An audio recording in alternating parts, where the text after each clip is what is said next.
Welcome. In front of me is a Galaxy Note 10 Lite, and today I'll show you how to enable the TalkBack. So to get started, let's open up Settings.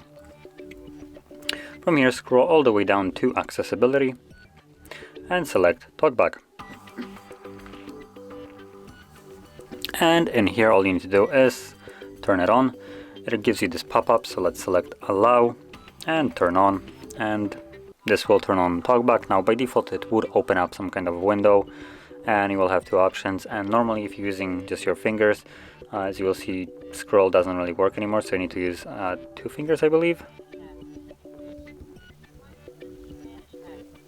What am I?